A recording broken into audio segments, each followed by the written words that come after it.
Hi, everyone. I'm Susan Regan, and I'm a relationship expert and coach. And I'm also a certified mediator and a seasoned couple therapist in the Bay Area.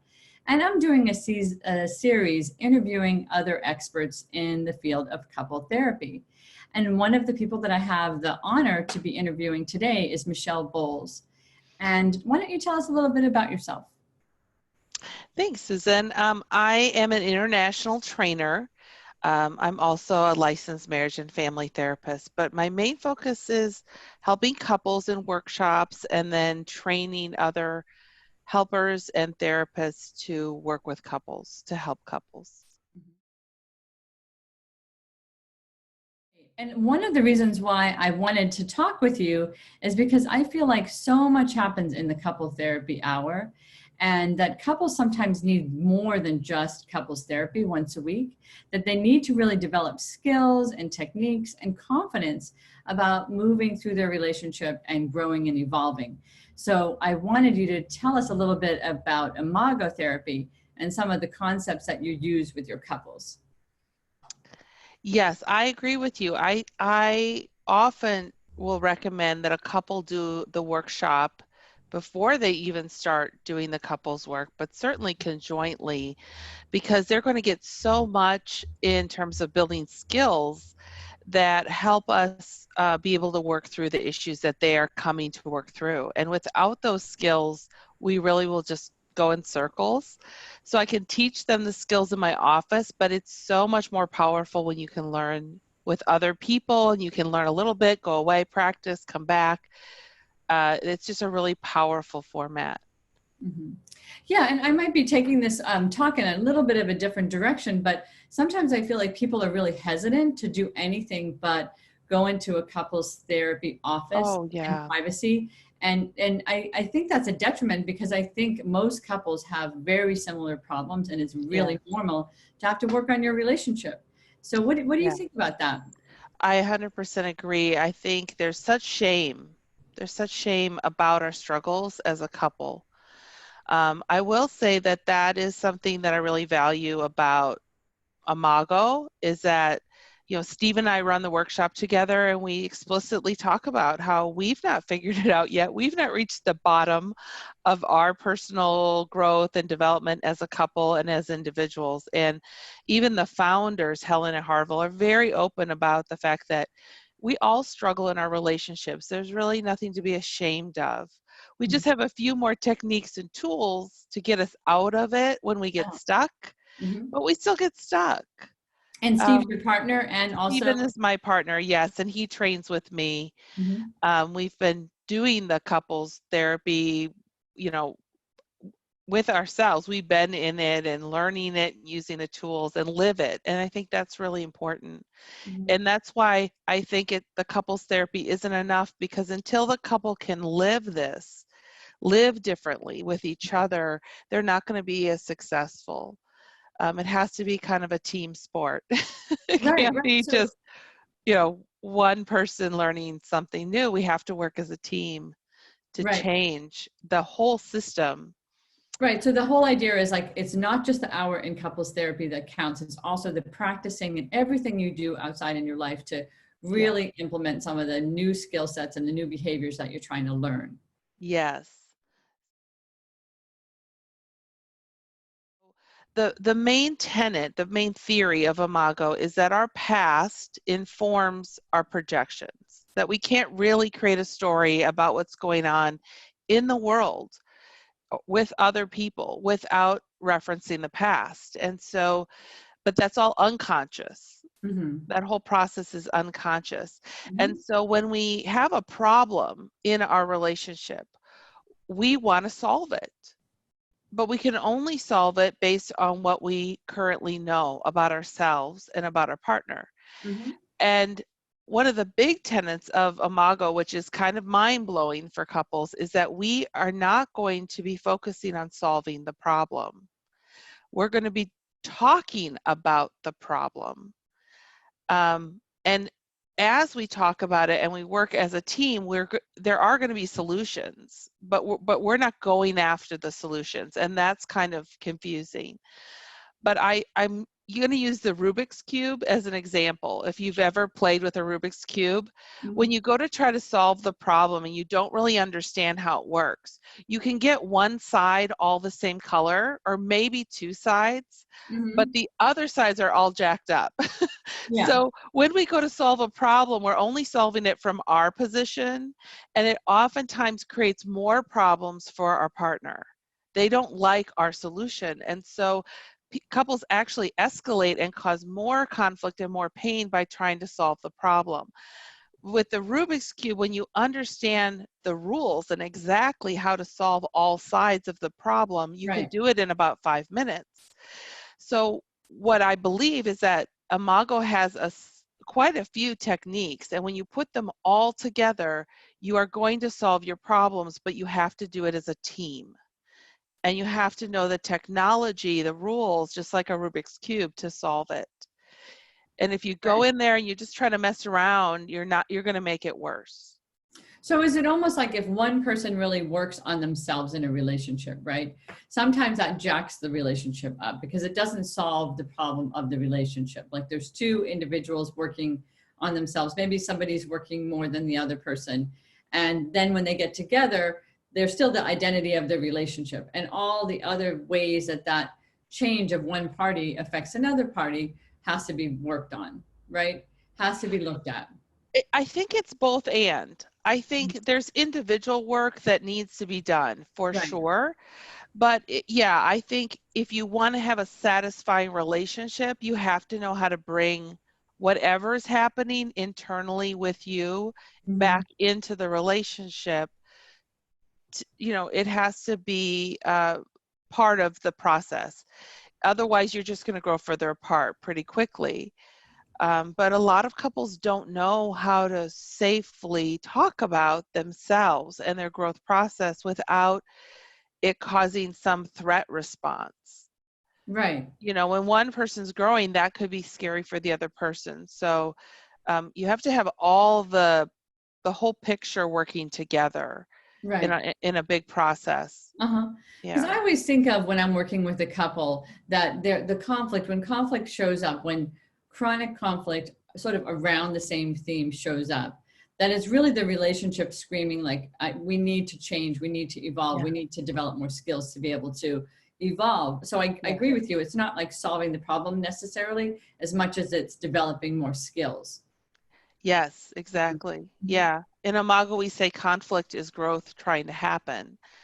Sometimes it's the relationship that needs to grow and change. Sometimes it is the individual. If there's addiction, if there's an affair, these are things that the relationship the lights will blink, the indicator lights, like you said, there's something that needs attention here.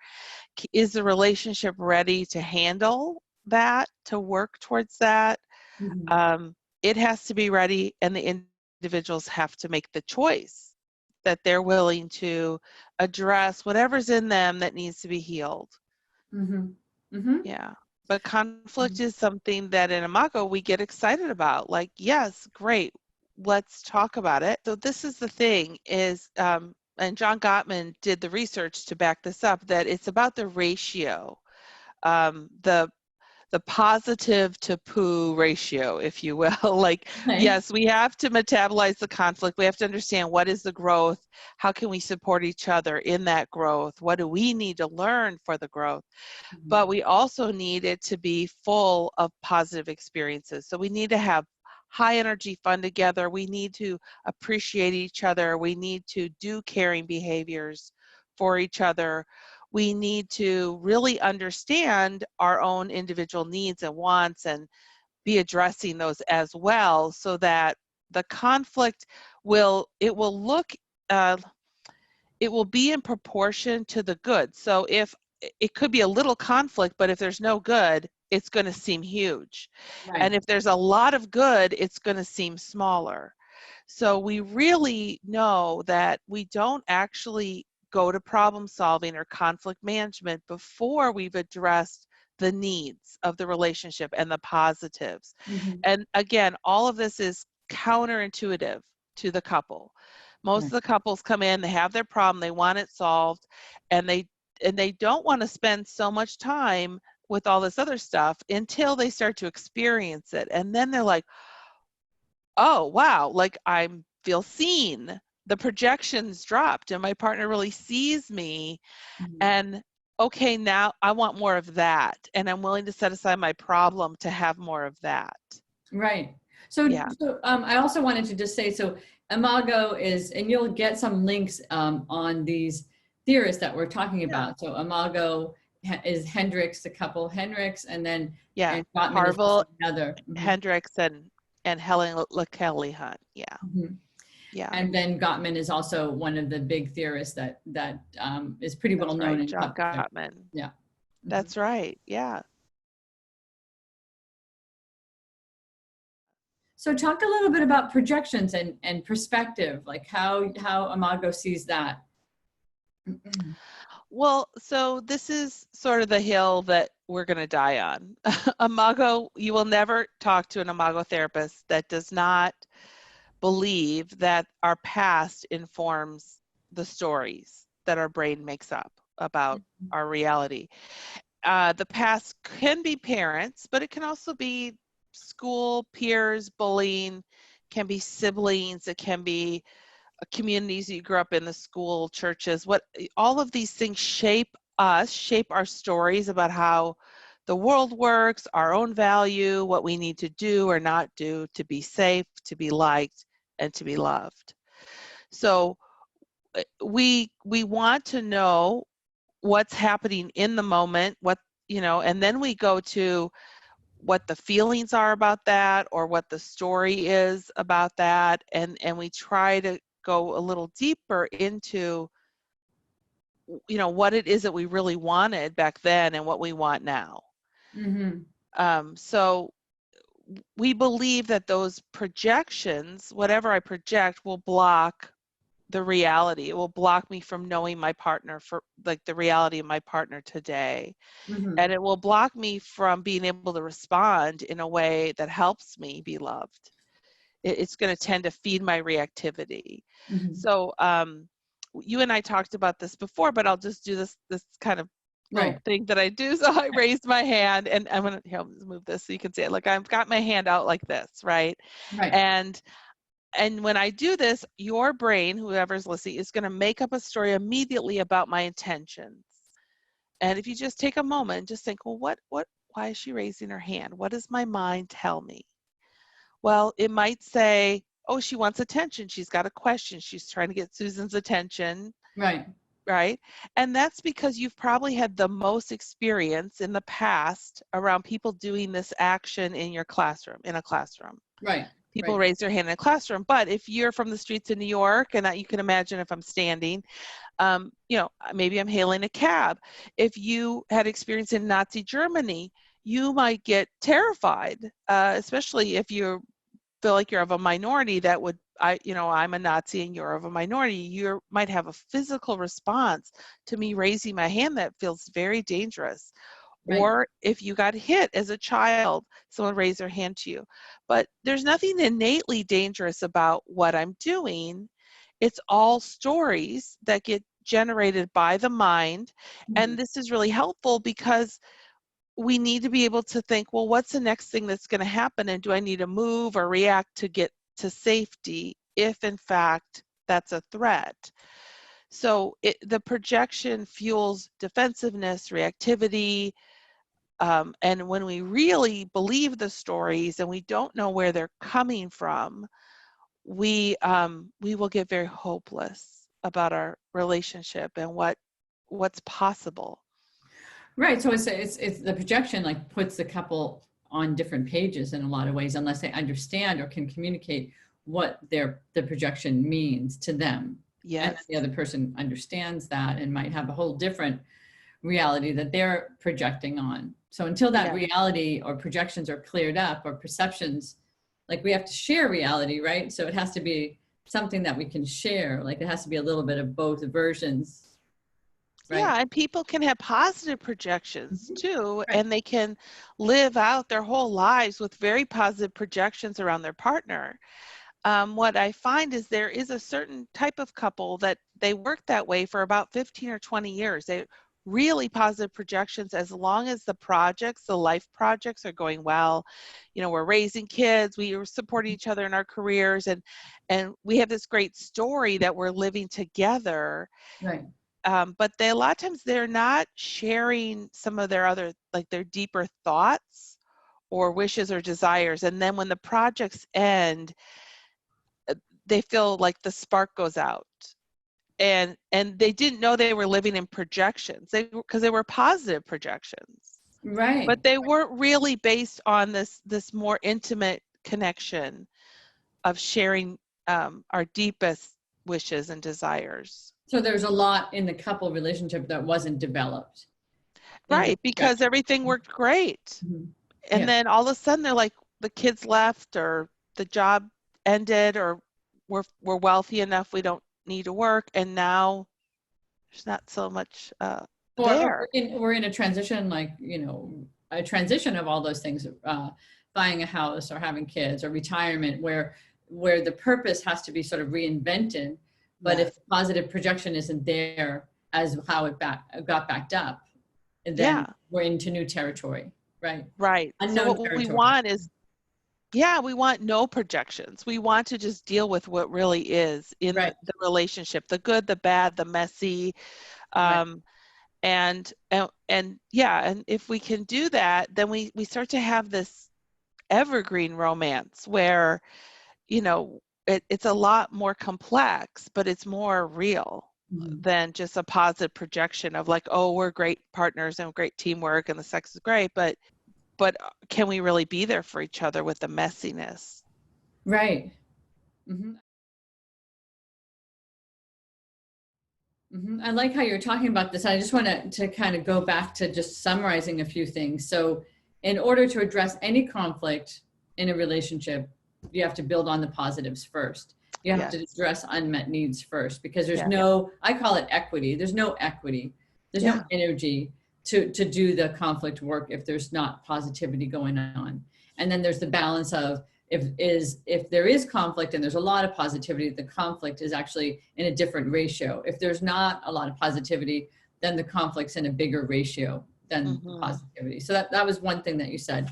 And then I also, something about what we need now, like the needs of the couple change and the needs of the individual change, and that needs to be communicated to each other on a deeper plane instead of just reading it through a projection, whether it's a positive or negative projection.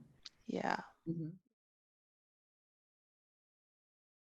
Yeah. And I was asking you earlier to give me an example, just a story of a couple that might be dealing with conflict or dealing with projections issues, and how you saw yourself working through that, or how you saw the couple being able to go from a frustrated period to a period that they were able to kind of get their relationship back on track. Yeah. Well, I mean, every weekend is filled with that. I mean, that's one of the reasons we teach every month, because it's so inspiring to see a couple come in after a betrayal and leave literally 2.5 days later, with a renewed sense that we can do this, we can figure this out, we have some tools now, and the feelings are there. They come back after years of hopelessness or really significant pain. Mm-hmm.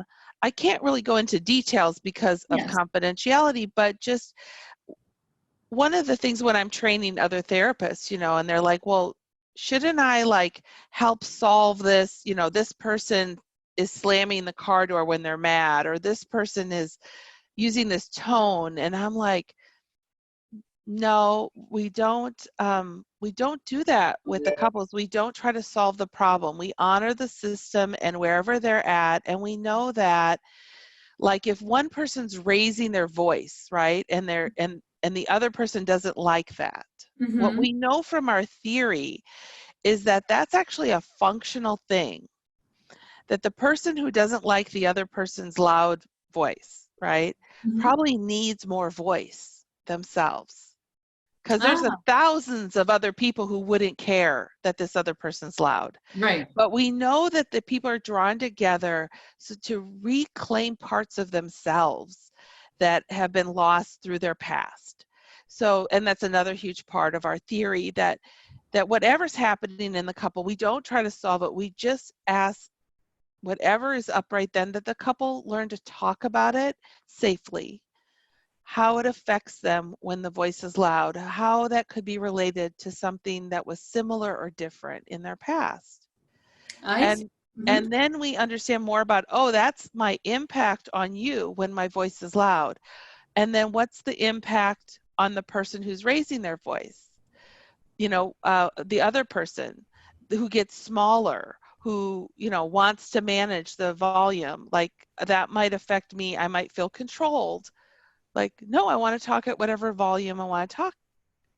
You know, you're controlling me. Or gosh, when I see you make yourself smaller when I raise my voice, that brings up a memory of my brother, and feeling like my strengths minimized him, and how painful that was for me. So we don't like every couple is a delight for me, because I don't know whatever's happening in that system. I don't know the system. Every couple has to figure that out for themselves, what works in our system and what doesn't. And we do that by working as a team. Mm-hmm. Mm-hmm. Yeah. And So it's it's not so really much, again, like exciting. solving the problem, is gaining insight and figuring out how you're operating with that person and what's being activated in you around that interaction, and being able That's to right. communicate about Because it. the volume of one person's voice is only one side of the Rubik's Cube, Right. right? And Right. so And we there's got to always like a resolve all different of thing. it. Right. And there's always a different thing based on who the personalities are, what Yeah. people are sensitive to. So a Yeah. lot of times I hear couples that went in my session saying things like they don't want to have to adjust who they are to be able to get along with this person. Yeah. But what I'm hearing you say, which I think is a really important point, is it's not adjusting, it's tuning in, it's being sensitive to how you affect another person, and then being also able to explain what you're doing and why you're doing it as well. Like, so it's more of a Exactly. connection Before bridge. you decide whether you want to do this or not do this for your partner, can we at least understand more about why the partner's asking for it, Mhm. what's their history, and why you don't want to change who you are, and what's that about your history? And then we can decide, once we understand all of that, if we want to make any adjustments or not. Mhm. Mhm. Yeah. Yeah. So this is sort of how you, instead of focusing again on problem, is how you break down projections to understand projection, so you're not coming from a projection stance, even if it's a positive That's right. projection. Mhm. That's right. Mhm. We're more interested in understanding who each of the individuals really want to be, and how the relationship can help them become who they're meant to be. So with Imago, and we are romantic idealists in Right. Imago. I mean, we just are. We want to save the world. We want everybody to have these great, satisfying relationships that we know help us be happy and healthier longer.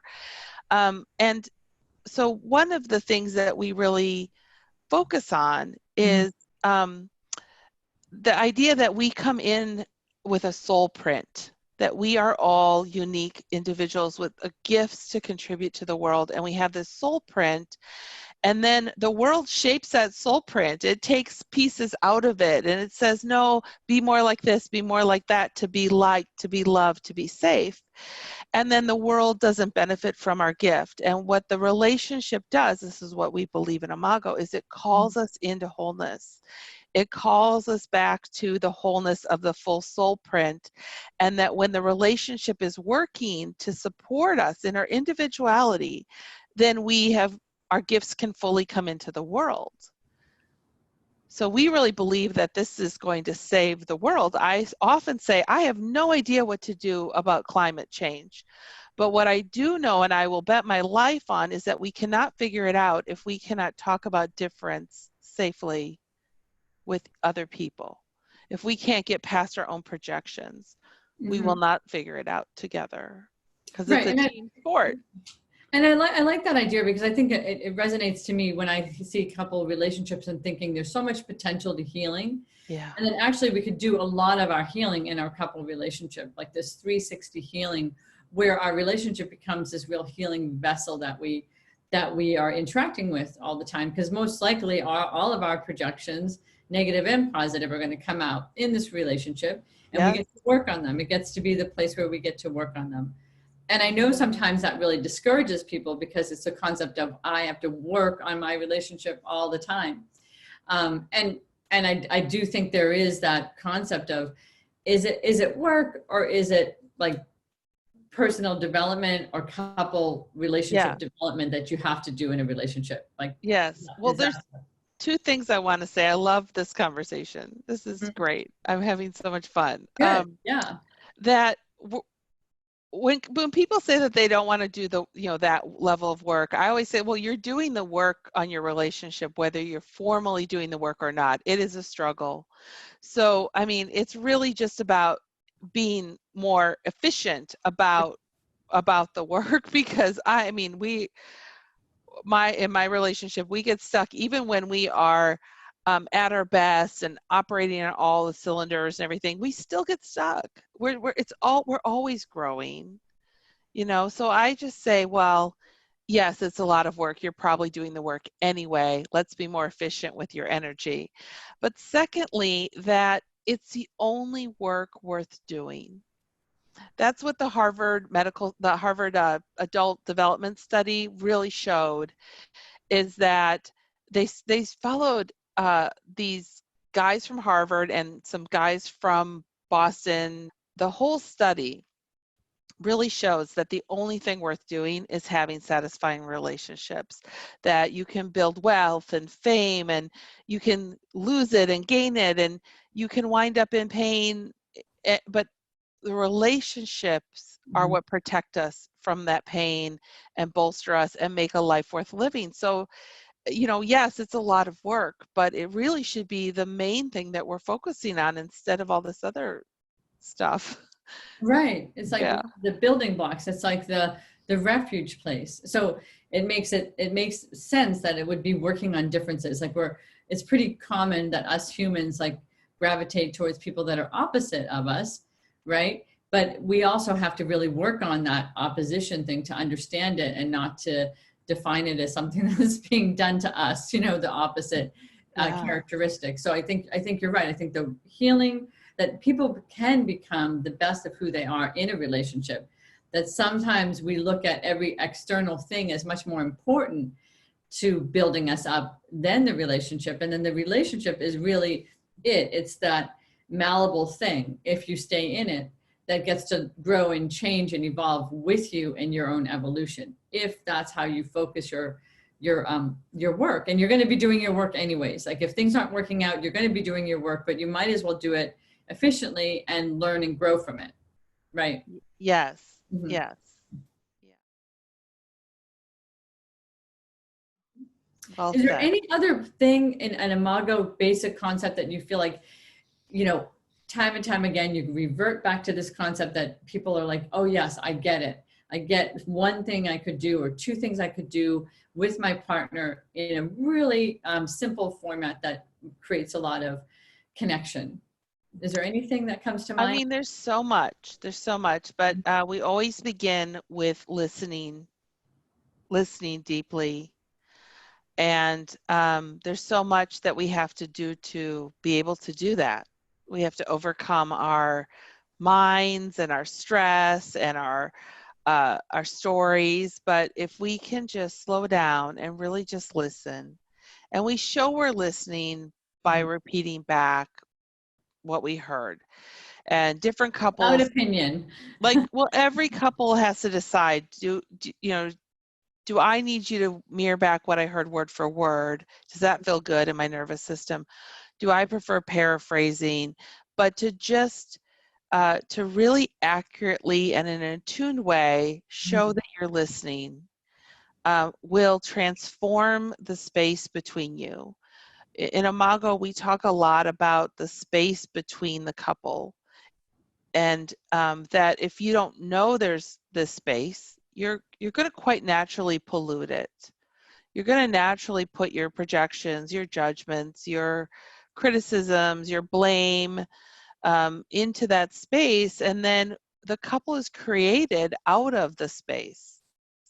So when we can just, even if you weren't willing to practice listening skills, right? But if you could just be grateful for your partner and put kind thoughts and loving thoughts and benefit of the doubt, and if I wasn't taking what they are doing personally and I tried to understand why they were doing it, like, you can really change the space quite quickly. It won't resolve some of the other bigger issues, but it will quickly influence how you're impacting them and how they feel about being connected to you. Yeah, I like those two concepts. So I interrupted you a little bit when I said listening without opinion, because I think sometimes it's a practice of listening, of just listening from somebody else's point of view, really hearing them. I think when I have couples in session and when I do it in my own life, when I really just take a minute to listen to somebody or they take a minute to listen to me, I feel like it calms the whole scenario down, that space between the couple down. So that you know, someone feels like they're taking up space and you're actually seeing them take up space. And there's not like, yes, but, or I think about it this way, like just allowing yourself to have the practice of listening. And if you can't do that because you're too, let's say you're too angsty about whatever it is that they're talking about, right? Then I think that there is another place to go, which is the practice of gratitude, like being grateful for that person. And sometimes I think about it as like the flashbacks of the gratitude over the years. And because it is a challenge to be in a long-term relationship and to keep wanting to be available to work and wanting to be available to see the other person, right? I mean, there is this practice of needing to remind yourself, but the space that the couple actually takes up, like if you can contribute to that in some kind of positive way, that you're adding to the space in a positive way, even if things are still needing to be worked out, that you're just reminding yourself that you can be in interaction with that space in a different way. Yes.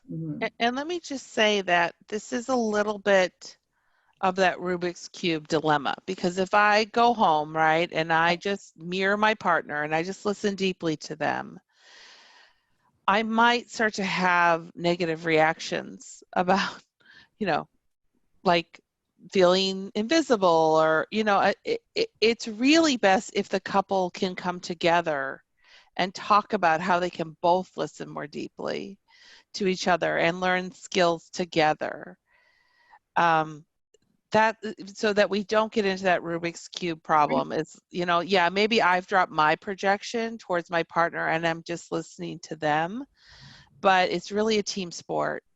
Yeah. And it's better if we can agree as a couple to work on our projections together.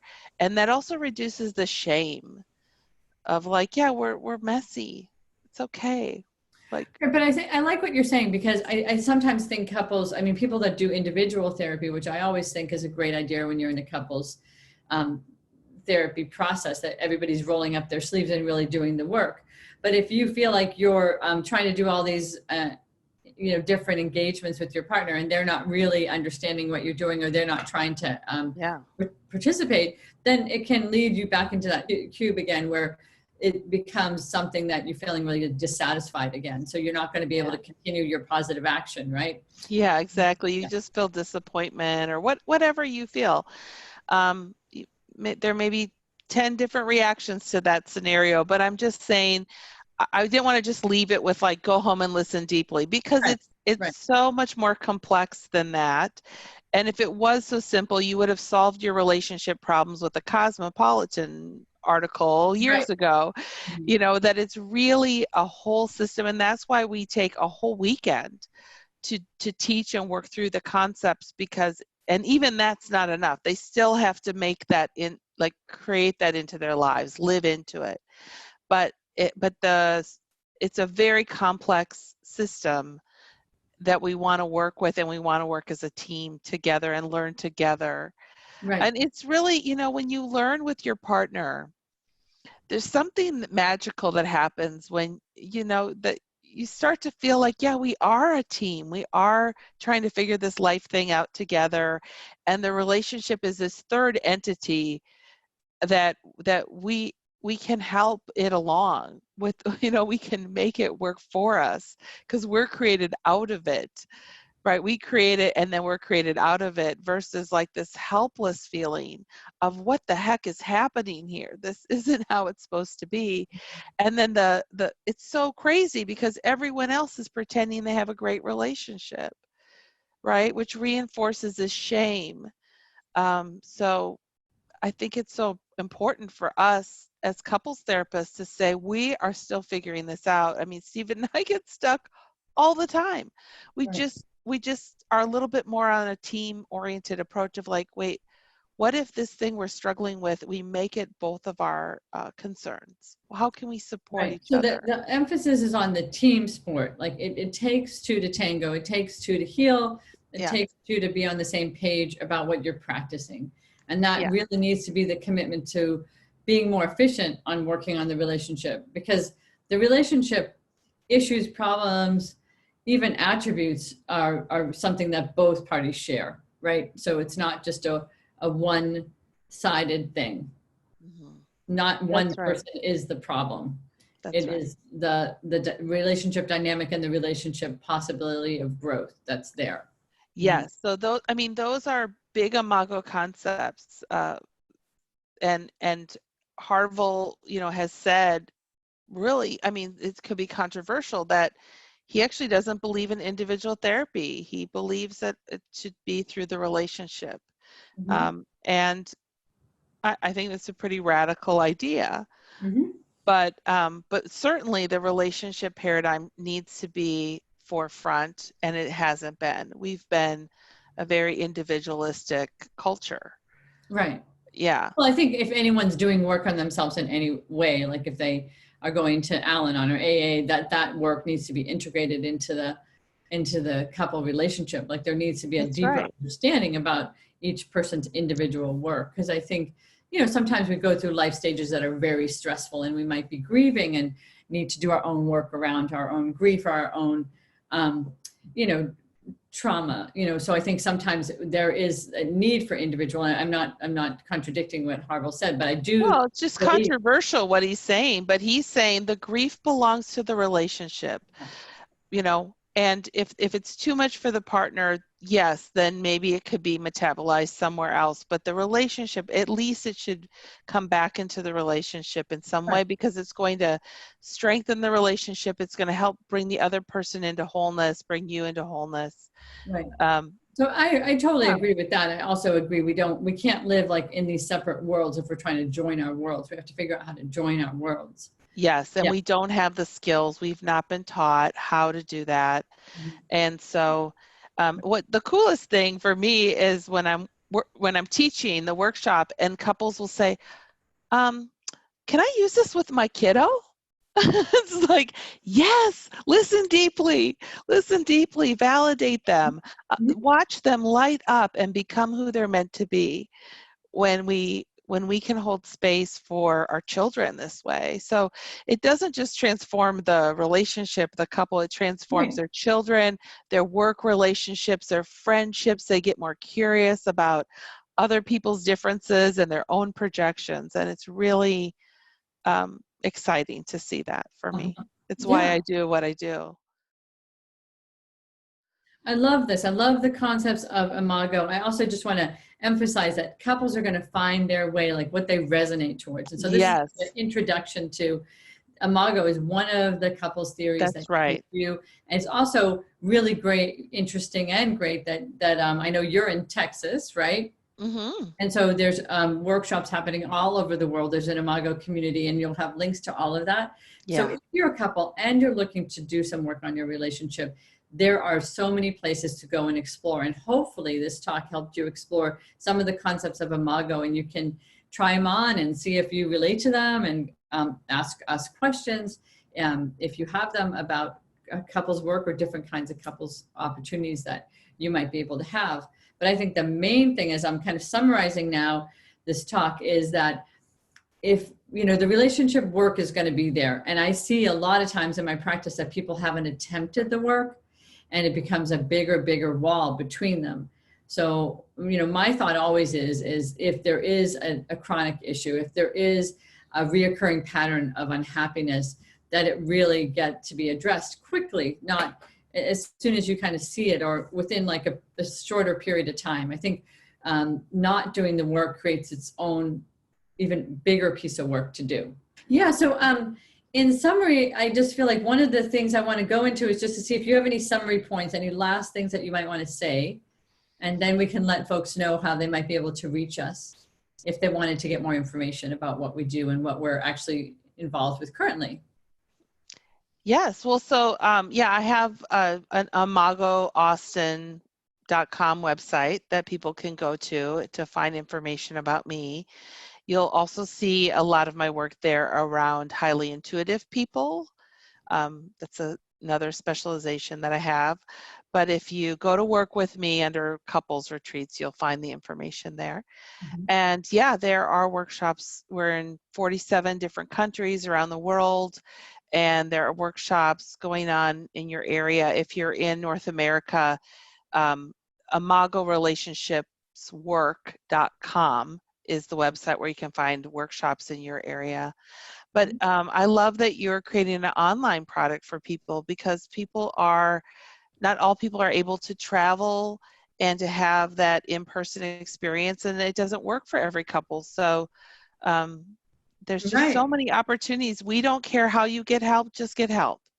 Exactly. And that's the thing that I'm trying to do too with this Strengthening Relationship series, is introduce this sort of 30-day couple challenge. It's a 4-week program. So people can really look at just 4 topics that are often, you know, riddled with some kind of controversy or conflict, which is the area of communication, the area of what should we do to help work on our relationship, which is a part of this talk, and finances and sex. And that these are areas where couples have high stress. And so this will be just a way that you can look at and identify what's going on in your relationship that you really might want to focus on, so that you can have a better kickoff to 2020 and closeness in your relationship, hopefully built this year. So you'll get all my information underneath this video about how to look at my website too, and get all the information to sign up for my newsletter, to hear other things that I have going on for couples. So I am so happy that we were able to find each other. Thank you, needle in the Susan. haystack, we found each other. And I just, the things that you talked about were just so key for couples to consider. So I really hope that whoever is listening just learned something and was able to take away something for the talk to make your relationship better. Great. Okay. Thank you. All right. Bye for now.